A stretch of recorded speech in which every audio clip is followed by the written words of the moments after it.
After checking out how the first ever Galaxy S stood up against the giant of a phone, the S22 Ultra, we've managed to get our hands on the first ever iPhone known as the iPhone 2G.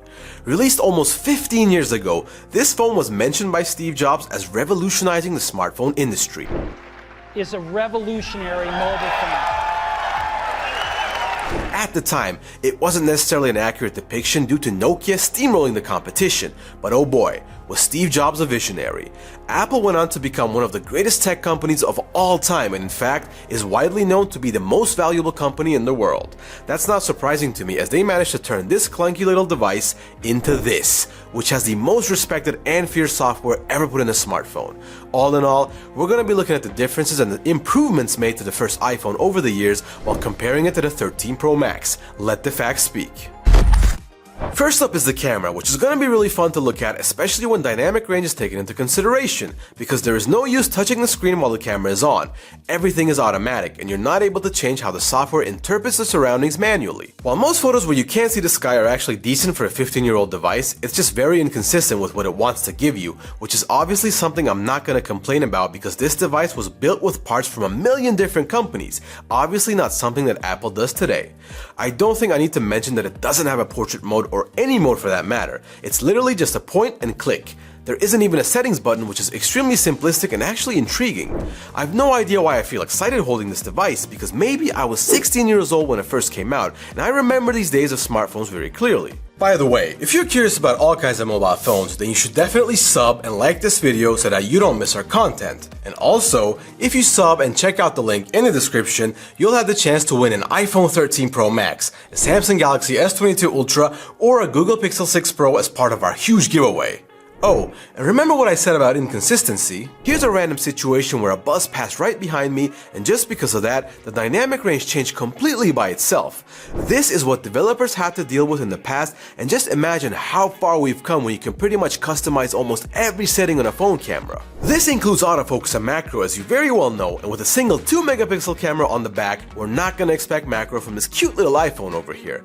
I honestly didn't think that I'd be able to zoom with the smallest camera bezel I've ever seen, and that's exactly what's gonna happen, so we just took one photo and we cropped it in post-processing just to be able to compare it to the 13 Pro Max. Like I mentioned in the Galaxy S video, digital zoom was completely unusable back then and I don't know of a single person who actually tried. We can't take a look at the front camera because it doesn't have one, and the device also can't record video either, so tough luck guys. We're gonna skip right ahead to the night section, so get ready for some laughs. All I have to say is, hello darkness my old friend. So nice to see you again, or rather not see you because I just can't see anything. Even now, iPhones aren't the best at taking night photos as a yellow tint that just won't quit shows up in almost all the photos, so I surely didn't expect the first generation iPhone to give us a good performance.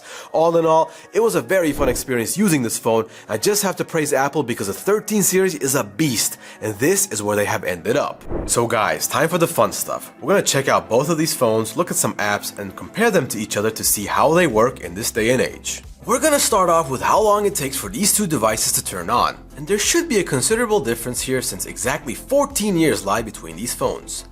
Being able to immediately start using the device is also important, and the chipset along with the memory will play a big role here.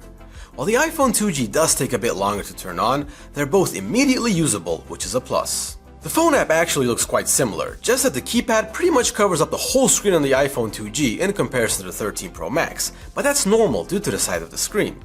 What I find cool is that the structure has pretty much been kept the same, and at the bottom you can see the same icons to maneuver around the app.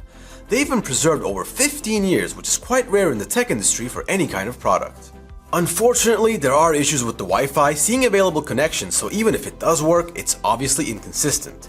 The general settings are no different, with similarities obvious when you check them out side by side. Of course, there are a ton of more settings on the 13 Pro Max due to it being a more recent device, and it feels much more fluid and modern, but other than that, it's an improvement and not an overhaul. This is definitely a big part of Apple's mission, and it seems to have worked out for them in the end.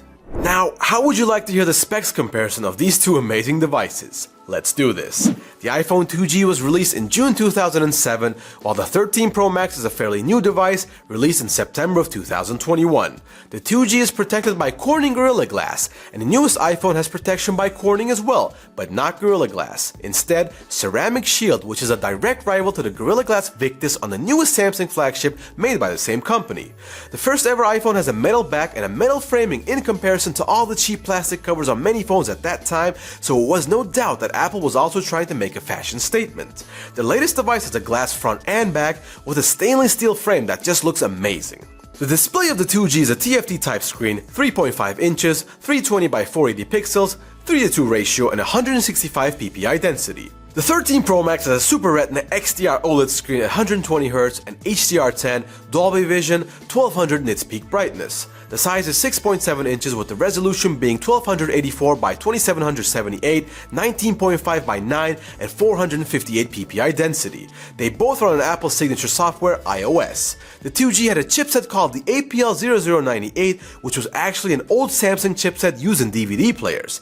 That should tell you how hard it was to put together the first iPhone, and also why the device was so limited, unlike the A15 Bionic powered 13 Pro Max, which is Apple manufacturing from the bottom to the top.